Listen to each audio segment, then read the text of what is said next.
Hi, I'm Dr. Drew Hanks, a researcher for the Smarter Lunchrooms movement and the Cornell Center for Behavioral Economics and Child Nutrition Programs, otherwise known as the BEN Center. Today I'm going to talk to you about tray waste measurements, why they are so important, and how we do them in our research. In school lunchrooms, there are a couple types of data that are available. One is production records, and the other is sales records.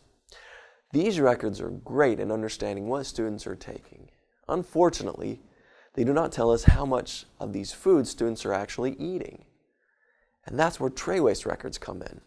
With these tray waste records, we're able to identify how many nutrients students are taking into their bodies, how many calories, proteins, or other vitamins they're actually consuming.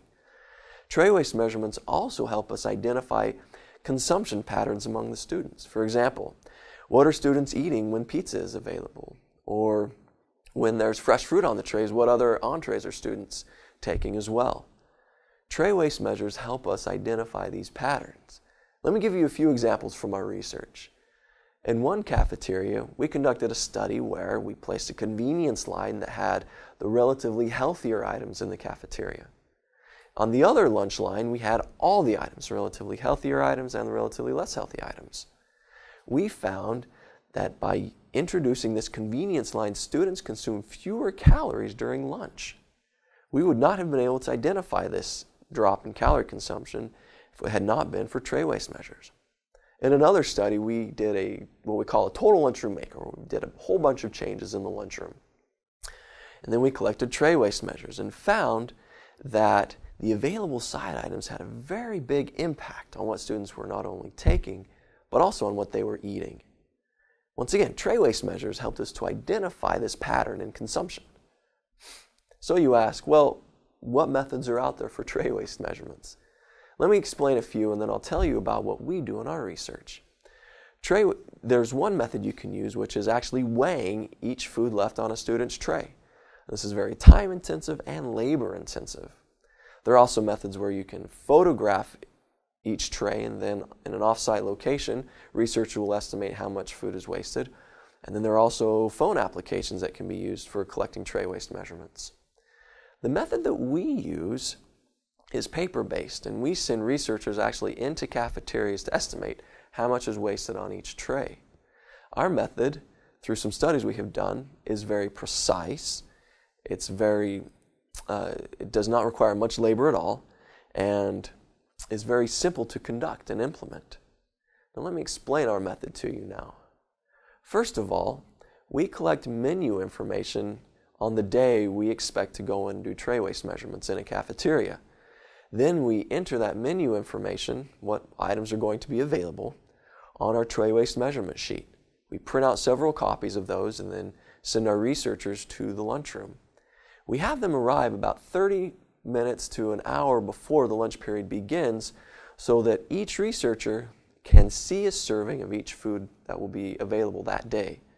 And then we have the researchers weigh a serving of each item. They weigh about a serving 3 to 5 times and then average those weights so we can get a fairly accurate weight for each available item.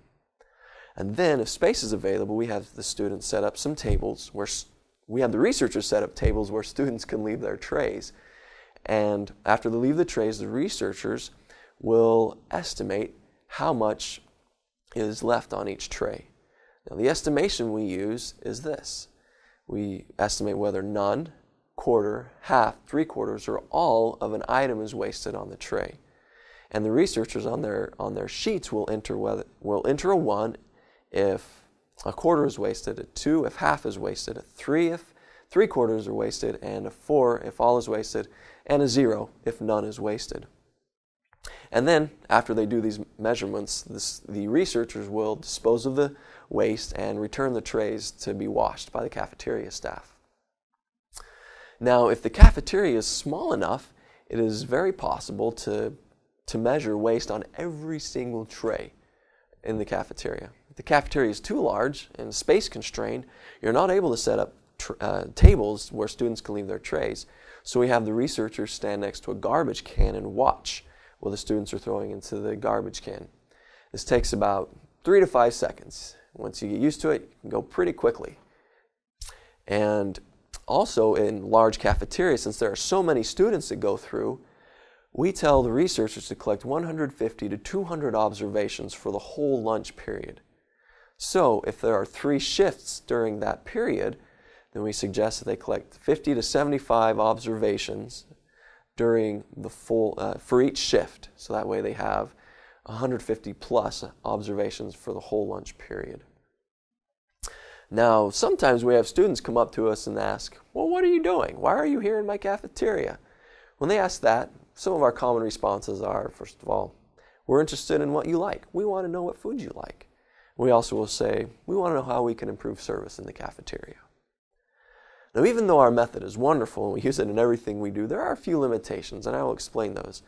We are only able to collect measurements on 2 to 3 days in the control period and 2 to 3 days during the treatment period. And this is because of resource constraints, because it's expensive to do these, even though it's relatively cheap compared to other methods. But even though we do 2 or 3 days before and after, we coordinate menu items during those days. So for example, if we conduct measurements on a day when burritos are offered, in the control period, we try and coordinate a similar menu in the treatment period. And this is very useful for reducing a lot of variation in behavior that could really affect our results. And another limitation is, if everything on a tray is eaten, how do we know what was there? That requires our judgment and using the cues that are left on the tray. But once again, our method is very precise, requires very little labor, and it's very simple to implement in school cafeterias.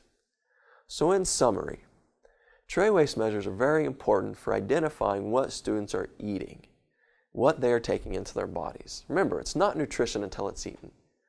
So over the next week, I invite you to visit our website at www.smarterlunchrooms.org, go to the resources section, and print out our standard operating procedure for tray waste measurements.